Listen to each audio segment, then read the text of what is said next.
Your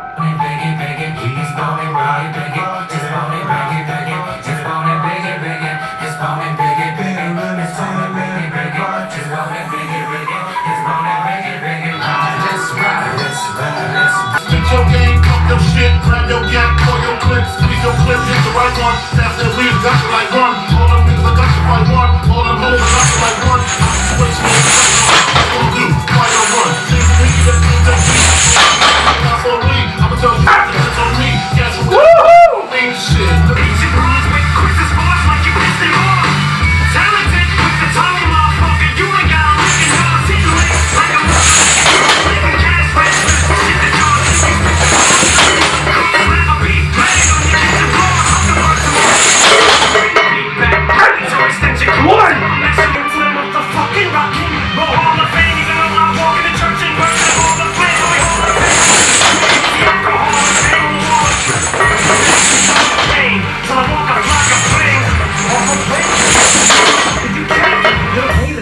So gay, I can barely the street. No, it's like this and like that and like this and like that and like this and like that.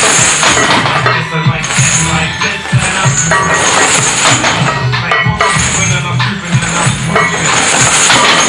It's my people. Then up on his knee, please. You're the only thing you can't steal. Came out to play. Stay out my way. We gonna fall. We let it pop. Don't give it to ya. We gon' give it to ya. Don't give it to ya. We gonna woo. We let it pop. Don't let it go. It's gon' give it to ya.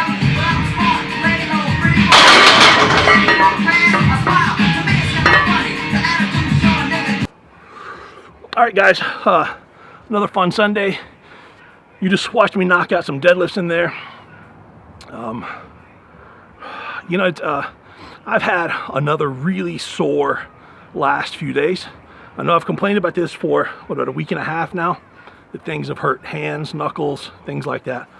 Hands are feeling better, but just overall headaches, neck ache, back ache, that sort of thing. So I don't know if it's just starting at the hands and then working its way in every direction, or what. My feet were hurting first. I remember that a few weeks ago. My feet were killing me. So maybe it's just making the rounds. But and I'm sure the double banded box squats on Wednesday after good morning squat PRs and before bottom position front squats probably didn't do me a lot of favors, although I don't think it made it any worse. Haven't had a lot of sleep until today. We had our daylight savings time last night. But I've just been, a little bit behind all day today. I'm a little stiff and sore from neck to pelvis. Not really spine, but I just feel like my pelvis is rotated the wrong way. And of course, when I feel sick, I don't do anything. I kind of sit on the couch. You get on that couch and you get that spine in that stretched position. It's not the greatest thing to be there for a long period of time. And I think that's all it is, but I'm not going to take any chances. Today I was scheduled for pause deadlifts at 65%, something like that. So I worked out what I needed, went a few pounds above that, kept the front loaded bands, kept the chains. Of course, I think that was 230 in straight weight, 160 in chains, and I don't remember if I measured that at 70 or 90 at the top on the deadlifts. Either, with the bands. Either way, it is what it is, and it's not pulling directly down. It's pulling in front. So it's not me standing up with it. It's me being able to use the hamstrings and stay in position and lean back. So, whatever it is, it is. I know with pause deadlifts, it's a great recipe to, if your back is already bothering you, or if you've had an iffy back, it's a great way to really set your back on fire. So every set that I did, my first rep, getting in the start position felt strange. Even with one plate, even with no chains on the bar, even with no bands on the bar, everything felt just kind of strange and tight. So when you're in that position, the way I program these for my clients is I just look for 4 sets. 4 sets around 60-65%. I realized that the first set might be a set of 3. Second set might be 2. Third set might be 1. They could all be 1s. It doesn't matter. And I tell them a 2 to 3 second count. So that's what I want you to kind of count to in your head. So I had it in my mind that I would get a decent pause, as long as I stopped, and I would do 4 singles. That's all I needed was 4 perfect singles. And also what I'm looking for, the key with those, if I have a client that's having issues with technique, and we can stop them in that position just below or right around the knee level, they can take that moment to kind of find the right position to sit back on the hams, as the back arched. If there is a technical issue, usually you can spot it and correct it with pause deadlifts. May not do anything for your strength. Also, the main thing that I'm looking for here is, can you create torque after the pause? So if you get to that pause and then the bar moves slowly after that pause, we can look and see, did you just do a back extension? Which means your knees were already straight and you created no torque whatsoever and you were out of position. Or did you have some bend in your knees, and were you able to use your legs to snap into that? That means you were able to use your hamstrings and some quads because your back was already locked in the proper position where it should have been. So I feel that I did that. I know that I went to a 2 count in my head, so I realized it was probably about a half second. On my last set, I tried to go a little bit longer. But I ended up doing 4 sets of 3 all the way through. Felt really, really good. And when I was finished, I actually didn't write it in my notes, but I know that I needed to finish with some sort of stiff-legged deadlift and something wide grip. And as I set up, I grabbed down, got into position, and just began to get tight. Not to pull, but just to get tight. And it just feels funny on my pelvis. And I said, you know what? It's not worth it. The extra back, butt, and hamstring work that I could get from that, it's not worth the risk of spending the next however many months in pain. So backing that off, I've come outside, got my sandbag set up. Again, another day of 4 sets of 3, I guess, all the way around. I wanted to add some weight. I wanted to add 5 kilos of sand to the sandbag. Didn't want to go out last night and get 5 more kilos of sand loaded up in the car. And it hit me really, what's 5 kilos? What's 11 more pounds going to do on a sandbag? Isn't it better just to do it perfect, walk away safe, get the muscular work that I need? I don't have a contest coming up. I don't have a reason to kill myself on sandbags. I need to train sandbags. And the last time I did them, my biceps and forearms got properly sore. So I don't need to risk anything. That, and it's rained a couple of times. Rained. Occasional showered a couple of times. So the sand has probably gone from super dry to fairly humid, probably has some moisture in it, probably weighs a little bit more anyway. So, the plan is 4 sets of 3 and then maybe 1 set of walking through a minute. But I just got to start and finish safely. That's all I got to do here. So give me a minute and let's get moving.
sweat in the eye.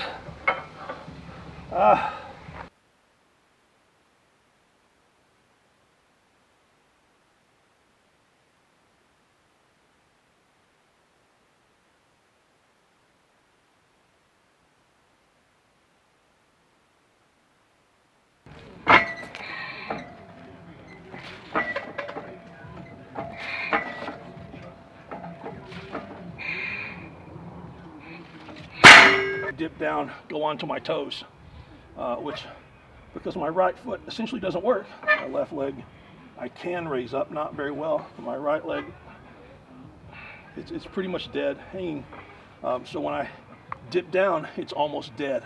But I can create some tension in that ankle if I lean forward, so I can use my quads a little bit. I can't use my calf really much at all. I've got left and right, but not really up and down.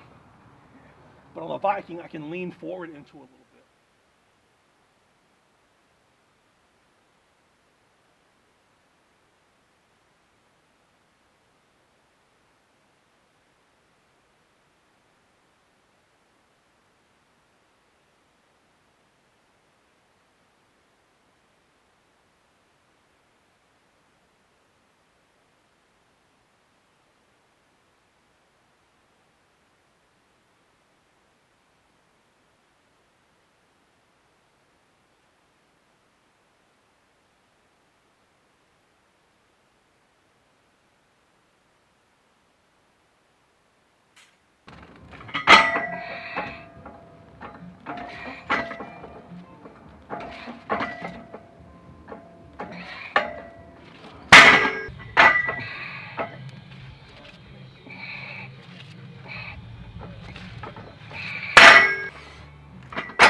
Yeah.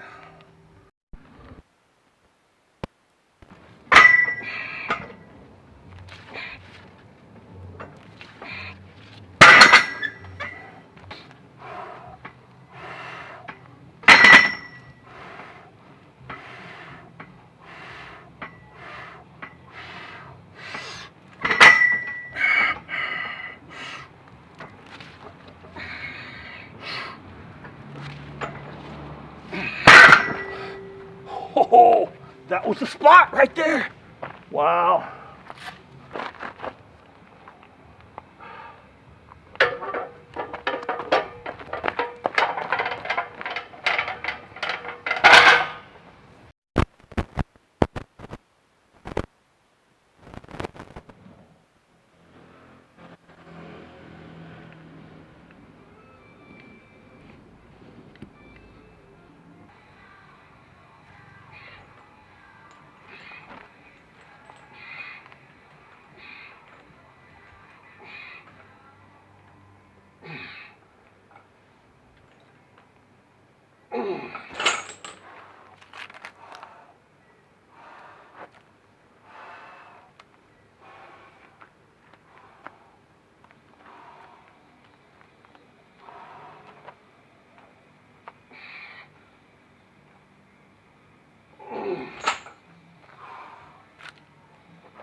Come on. Come on.